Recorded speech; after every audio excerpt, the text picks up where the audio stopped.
Yes, thanks for the comment on the title. It's always good when somebody asks you to speak at a conference and you come up with a really good title and then try to make the presentation fit it, which is what I've tried to do today. So the title is passive massive, or are samples ample? Samples ample, depending on where you come from. I suppose I can make it very quick and say yes, they both are, but that would not make for a very long presentation.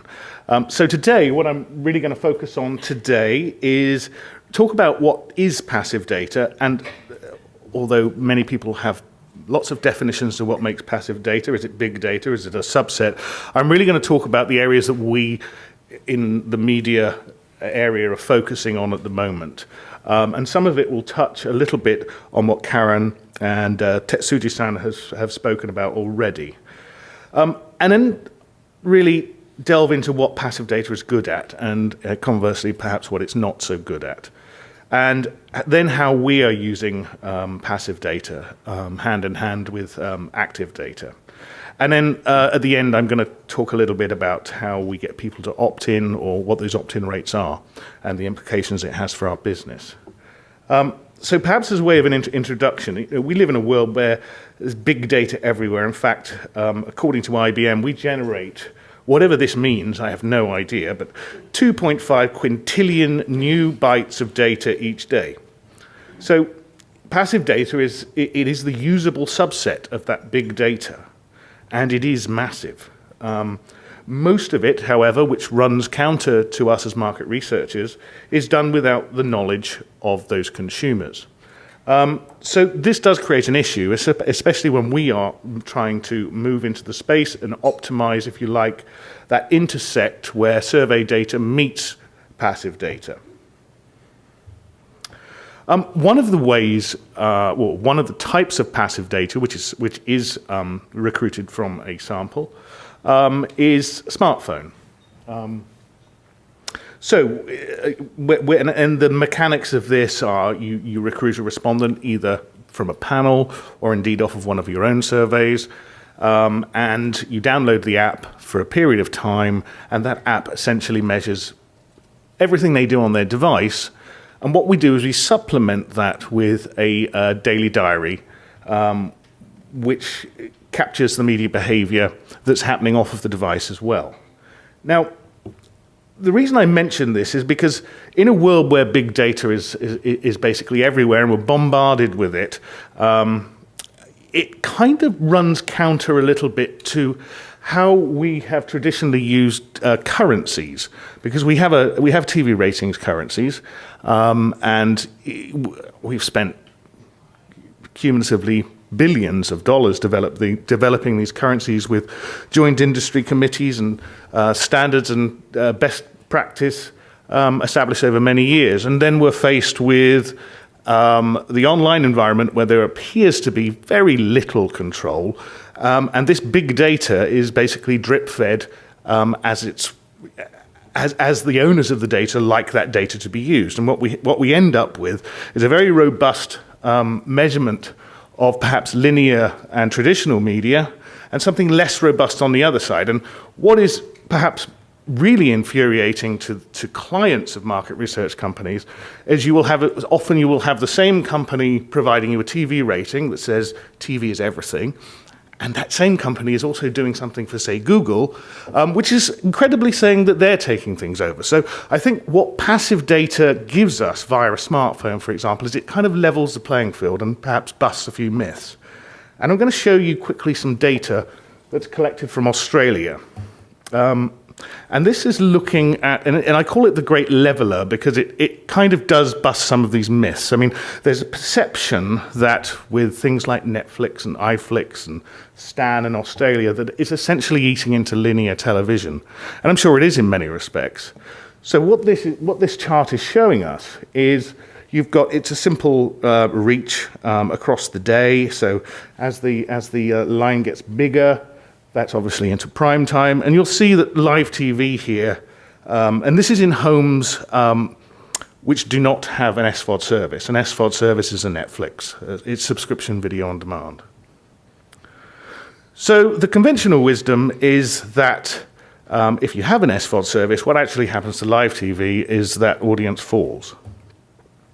So you will see here, I actually can't see because I didn't bring my glasses again, but using any VOD, such as YouTube, for example, it rarely surpasses 10%. We've got DVR usage, which is about 3 times greater than VOD in prime time. But the bulk of the viewing is still happening on linear TV, and it's 3 times greater than any VOD. So this is amongst homes that aren't subscribing to a Netflix or similar service. So the conventional wisdom is that you subscribe to a service and all of a sudden it begins to cannibalize your live viewing. Well, this is what actually happens. So we've got that same, if you go back, you've got that same live TV viewing shape. And then if we superimpose what happens in homes that do subscribe to an SVOD service, what happens is viewing to traditional TV actually goes up. So in contrast to the way big data is often thrown about in an unregulated manner, what we see is these services tend to be taken on by people who are very heavy TV viewers, period. So it's not having an impact on linear TV in the way we expect it would do.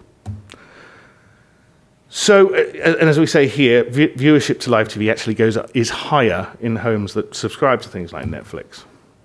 Now, if we zoom in on that all VOD activity, which includes YouTube, and then we look what happens to that when somebody has a subscription video on demand service such as Netflix or iFlix, what actually happens is that regular VOD services, such as YouTube, are actually, they're the ones that are cannibalized, not linear TV. So it's kind of, I like to call this the dirty little secret, because everybody talks about what a massive impact this is having on linear TV. And the reality is, you introduce another video on demand service, what it does is cannibalize other free video on demand services, not regular television.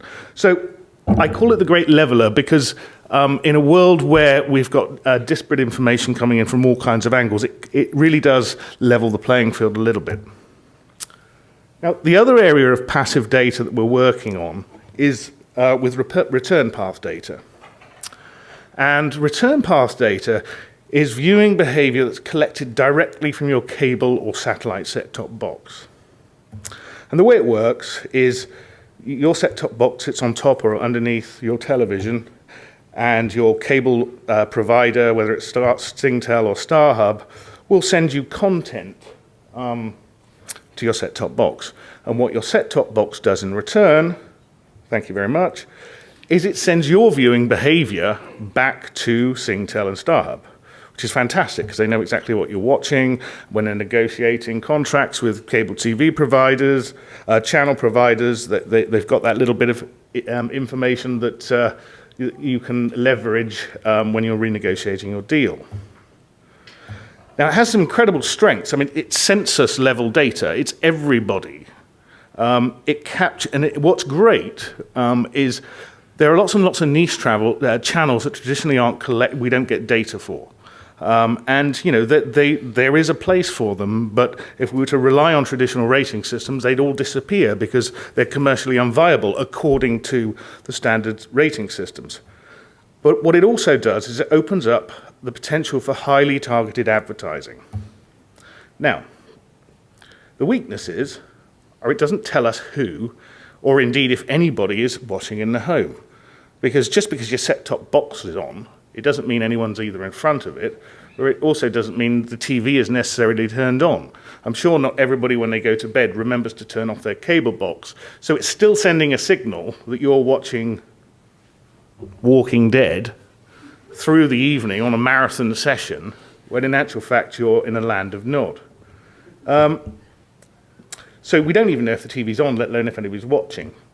And you can't tell us, and this is the critical thing, which is where we get involved, is you can't tell us whether the ad has had actually any impact.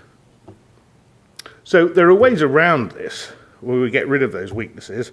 And Anita's here, and I'm sure she has to deal with this every day. But essentially, you can model that data based on the existing ratings. But the thing here is to make a big data model work, you still need the research to model it correctly so you know when the TV's turned off and TV's turned on or who's potentially in front of it. So we still need survey research to augment this passive data. And of course, we need ad effectiveness studies that go and look at those people who are served these ads in order to do any kind of ad effectiveness surveys.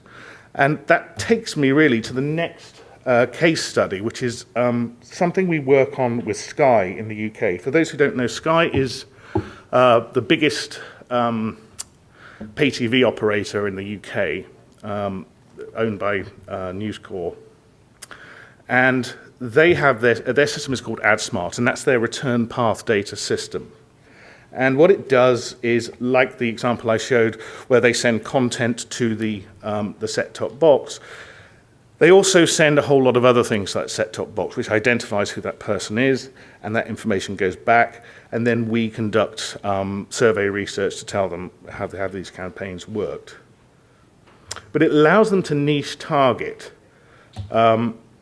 essentially, any audience. So if you wanted to just focus on people, if you wanted to serve an ad to somebody who's in the vicinity of a particular store, then you can do that. And that ad therefore becomes more relevant. So to date, there's been 314 advertisers use this system, closer to 800 campaigns, delivering, these numbers are a little bit old, but nearly 1 billion impressions. And what it does is it opens up TV to a whole new bunch of advertisers, because this level of addressability is traditionally something that's only been possible online. And so now what we're seeing is this fusion of online targeting with the power of television, which is more about building brands, whereas online tends to be more in the moment, short-term decision-making rather than long-term brand building. Ooh. Sorry. So essentially what we do with this return path data is we overlay a whole bunch of core attributes, where they live, their life stage, the ages of the kids in the home, whether they're affluent, whether they're a homeowner, as well as things like the Experian data and Mosaic lifestyles data. So this tells us a lot about that home in the first instance. So I'm going to quickly run through how AdSmart works, and now afterwards how we apply survey research to this passive, what is essentially a passive data tool. But essentially, the attributes are they're basically broadcast down to the box and stored in that box. So everything about the person in the home is identified in the box. And then the campaigns, or only the ads relevant to each household, are also stored in the box.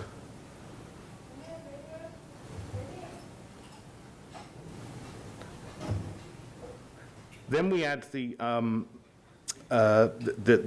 Sky Smart ads, which are also sent to the box, so it behaves like basically an ad server. And then a hint code is also downloaded into that box, which tells the box when to insert the ad. So I'll quickly play how it works. If I can. Here we go. Essentially, I'll explain what's happening. In this household, we have two Sky households, one containing a young professional woman living in London in the bottom left, and in the top we have a family living in rural Kent. Now they're both watching the same program here, Mad Dogs, which is on Sky 1 there. And as the program ends and the break starts, with both households, they'll be viewing a first in break spot, which will contain a trailer for a new movie. Here we go, The Hangover.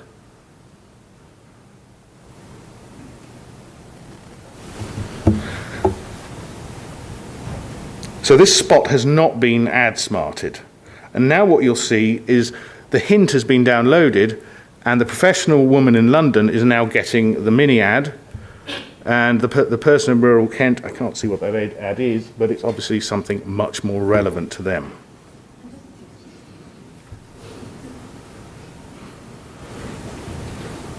So essentially that's the mechanics of how it works. But of course that doesn't really tell you how effective it was, which is where we come in. I'm now going to skip through this because I think you probably get the idea. But what it does for the TV network is it provides much more inventory for them to use. It gives them more platforms. And it, most importantly, allows them to be much more targeted.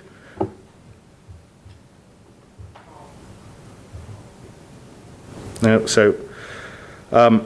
the next level is to take it down to postcodes and have enhanced attributes, such as are you a pet owner, etc.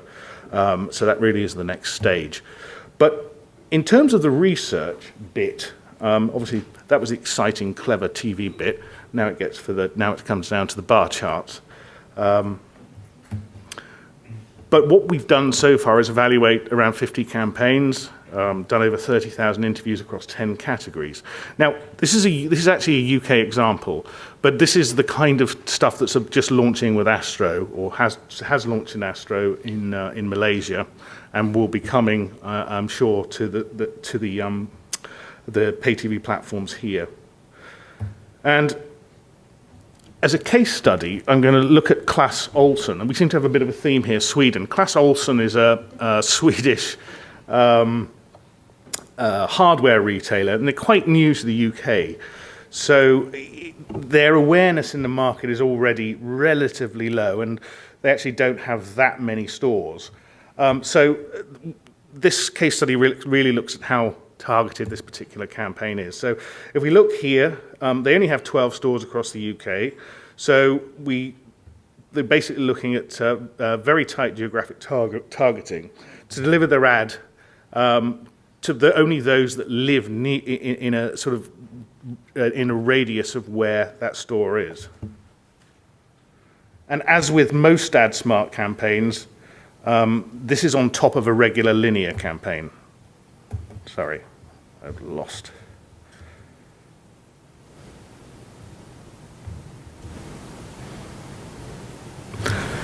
So it's important to understand the methodology here.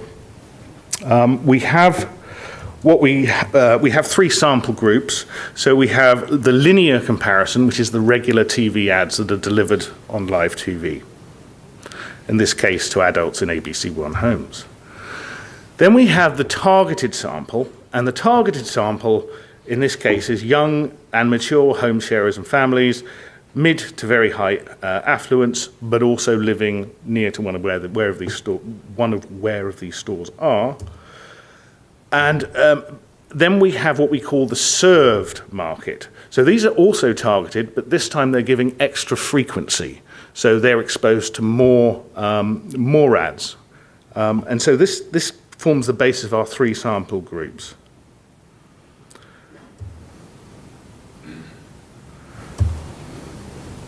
So if we look at the results, sorry, I'll just flick through this, otherwise we'll be here all day. So you can see here that awareness was boosted. Awareness on a linear campaign was around 39%, which is quite impressive. Bearing in mind it's a relatively new brand. If we look at the AdSmart targeted, that goes up to 43%, and then if we go to the AdSmart served, which is where they're given more frequency, that grows to 45%. But in terms of ad effectiveness, this is giving us a 10% uplift just in terms of targeting. And then the extra frequency is giving us an additional 5% uplift in awareness. So this is basically what you want to get out of any campaign. So the total Sky AdMart uplift is 15%, which in terms of making your dollar go further is a much more effective use of your ad spend. If we look at interest and relevance in the ad, you'll see that amongst the linear sample we have 35, Amongst the targeted sample, that grows to 43. And then amongst the the Sky Ad Smart served, which is increased frequency, that grows to 40. Oops, sorry.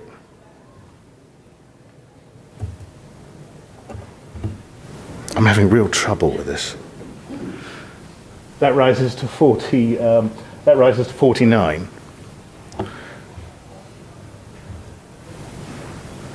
Now, the other thing is establishing what norms are in this instance. And we've basically been able to establish that targeting is obviously effective, but it is the most effective piece, and the extra frequency gives us greater exposure.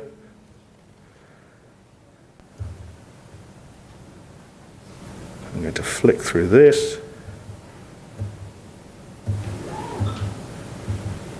And talk about what effect this actually has on brands. Now we have a product called brand margin, and what brand margin does is it tells you the perceived financial premium that a brand name adds to the intrinsic value of a specific product. So if you imagine some deodorant, you might think that costs. That has an intrinsic value of say $5. You add links to that name. You're willing to pay $7 for that. So that's the brand margin that brand brings. So we've tried this with a number of brands. We've looked at over 100 brands across a number of segments and come up with a series of norms. Where this becomes interesting is when we compare it within the context of this AdSmart service. So you're going to laugh at this because the price of a luxury car in the UK is significantly lower than what you would pay here. But the intrinsic value of a luxury car in the UK, I can see you all thinking, oh my God, if only. The intrinsic value of a luxury car, an unbranded luxury car, is based on our norms around £25,000. Now, if we look at Audi, we want to know what the additional perceived value of that brand is after specific targeting. And so if we look in homes where they've received a linear ad, the brand margin here is a lift of around 17%. If we look at targeted homes, where obviously people who are more open to these luxury brands, that grows by 19%. So it adds £737 to that Audi brand. And then if we look at those that are served with more frequency, the brand margin grows by 20% overall, adding another 347. So the AdSmart targeting has actually increased the brand margin of Audi in that particular campaign by £1,082. Now, what we've discovered from looking at all of these norms is 60% of brand margin is driven by better targeting, and 32% is driven by extra frequency. So, whilst both work together, targeting is by far the most influential in driving campaign. Frequency, whilst important, does not add significantly more. And to quote badly Bananarama, it ain't just what you do, it's who you do it to. Now, I don't know how much longer I have, but I do have... We're out of time, okay. Well, I do have another survey, which we're in the field at the moment, but just quickly getting to the end, if I can, before we close. One of the interesting things is how do we get people to agree to take part in these passive surveys. And there's a slight irony here because Edward Snowden, I think, has actually done market research a big favor because we anticipated quite a lot of outrage after we all learned that we were all being spied on. And actually, in reality, people weren't that outraged. In fact, they weren't, to my amazement, actually, they weren't that bothered. And so the Pew Research Center did a quick study after this to find out how many people were concerned they were being watched. And if you look at those bottom two numbers, 46% of people didn't really care. And if you compare that to our recent study, which looks at recruiting passive respondents, it's the same number. Those willing to download a passive app on their phone is also 46%. So,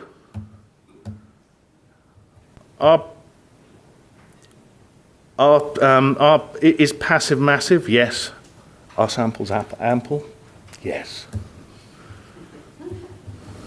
And I'm sorry for overrunning. But I do have a whole nother case study.